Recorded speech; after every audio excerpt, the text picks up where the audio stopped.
So that's kind of the short version, long version of the story of the writer's voice at the YMCA. And what we did then after that is Jason, myself, and some others, we created a whole Y Arts program at YMCAs across the country. And in that time, I went out to all kinds of places, Cheyenne, Wyoming, and helped them start one, and someplace Redwood City, not Redwood City, somewhere up north of Sacramento, all over Indiana and other places.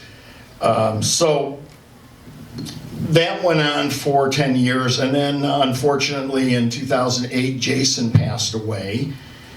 He had built this huge Y program that really a lot of people don't even know his name anymore, and that's one of the reasons when Margaret called, I wanted to do it for two reasons. One, Jason, who really started all of this, and Jan Waters, who was a really good friend to me. She was the person that raised all the money for this building.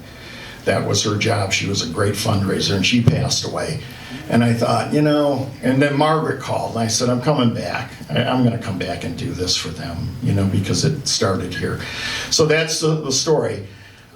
I want to present to you first. One who just moans. We need to socialize together and share quality time and teach our young men to respect themselves and womankind. Let them know that all women are not tramps and whores or silly little playthings just waiting to be laid and supposed to be happy with an oversexed loser who can read and write, do hours work, and get paid.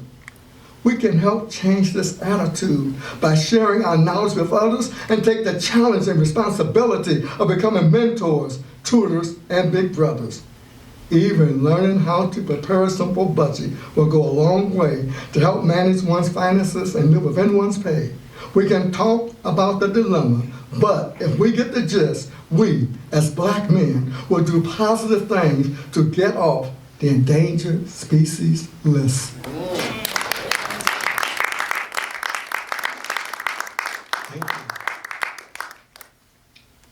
This poem is in the voice of a beautiful blonde bombshell. Racism is running rampant. The Klan puts me on a pedestal. I'm on the cover of the latest sexy magazine. That doesn't make me an awful person, that I'm silly, dumb, and mean. Beauty is an eye of the beholder, and there's beauty in every race. Europe, Hollywood, and Madison Avenue control the purse and often the taste.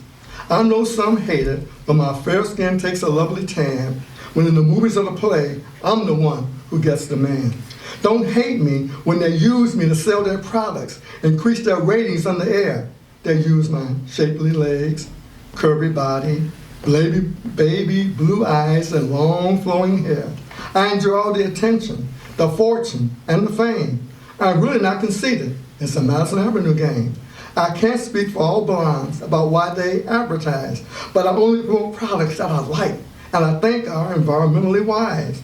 We should save the rainforest. Endangered species are beautiful trees that have compassion for the loggers who need the work and not bring them to their knees. There's a balance to survival. We should show love and not hate. I'll lend my lovely body to bring peace and to meditate. To help save the planet, I'll do the best I know how to save the furry dumb bunny to the wise old spotted owl. I say to the media, don't hate me because I'm beautiful, then lead me to despair, pretending that you love me. And I know that you don't care. If you love me, you wouldn't use me to sell your dirty books and your porno movies with those wild and crazy looks. When I become your whore, do I do it for the drugs or for the cash? One day I'm your rich white hooker, the next day I'm your poor white trash, and some say no better for me. It only serves me right. Remember, honey, if they come for me today, they'll get you by tonight. Don't hate me because I'm beautiful. Don't you know we all can be used on the white slave market today? But the color is multi, and the sex is bi, straight, or gay. It's not wrong to advertise your product, service, or skill if it's a decent value, legal, and really a good deal. Don't hate me because I'm beautiful. I'm glad to lead the way to change how we look at the ads and what the merchants say. Women are in many jobs, doing well at the gig, and working together we can outsmart the greedy pig. Don't hate me because I'm beautiful. There's beauty in every race. Beauty is in the eye of the beholder. It simply depends on your taste.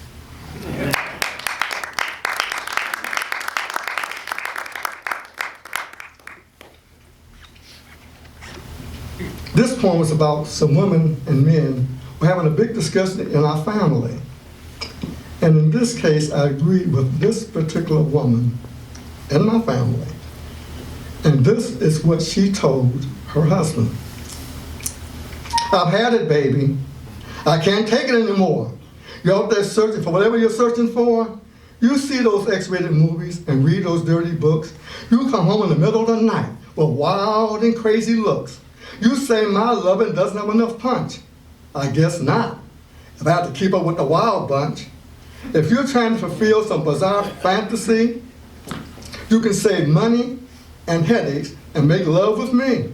You don't have to wander, you don't have to roam. What you're looking for, you can get right at home. I don't have to do anything any differently than I already do. The fantasy is in your mind. I can be as great as you want me to. Next time you have the urge to cheat and run around, come home to me, baby, and pretend I'm the biggest tramp in town. I'll put on a raunchy red nightie, and you can pat my butt, and I holler and scream all night, just like your favorite slut. I don't care what it is out there you're trying to find. Remember this, baby, sex is 90% in the mind.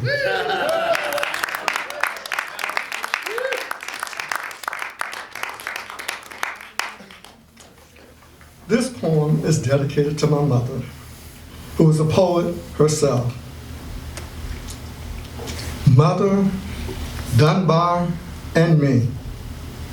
If it were my brothers, or if it were me, who wanted to embarrass you in front of company, you would not raise your voice or borrow Dad's belt, but give your special no-nonsense look, and the punishment was felt. When life puts me through its awful test, Mother, I can hear you say, son, did you do your very best? You knew every prize or award I would not win, but not to give it my all would be a sin. She said, you can only be proud of that seed if you studied earnestly. You gave me courage to chart vistas and horizons far beyond my wildest thought, knowing that if I aimed high, I would find my level. Common sense you taught. Mother, somehow you knew life would be a challenge for me, and offered me your faith, your love, your compassion, your poetry. The nursery rhymes, bedtime stories, true life stories, even Paul Laurence Dunbar, you read to your 3 sons, helped us to be creative, make up silly jokes, stories, and even silly puns. Mother, you read us stories about fun things, important things. Dad showed us the city. You taught us about life. You read and talked to my brothers. You read and talked to me. Mother, you were born on the birthday of that great American poet, Paul Laurence Dunbar, and shared with us and many others his rhythms, rhymes, and wit. Your rhythms, rhymes, and wit, and your love and your poetry. Mother, Dunbar, and me. And then I meant every word. You are down and out. Please don't be disturbed. When I said I love you, I meant every word. You're sick and no longer have your health. You're poor and no longer have your wealth. I'm not in love with the things your money can buy. I'm in love with you, baby, and that's no lie. And that's the way it will always be. I'll do what I can to make you happy. What good are diamonds, silver, or gold if I don't have you in my arms to hold? And what good is life and all of its treasures if I don't have you? I would have no pleasures. Darling, indeed I pray that you will recover, but if you don't, still there will be no other. Even if you never earn 1 red cent, I wouldn't regret this life I've spent. When I said I would love you in sickness and in health, for richer or poor, I meant every word that day. Today, I mean it even more.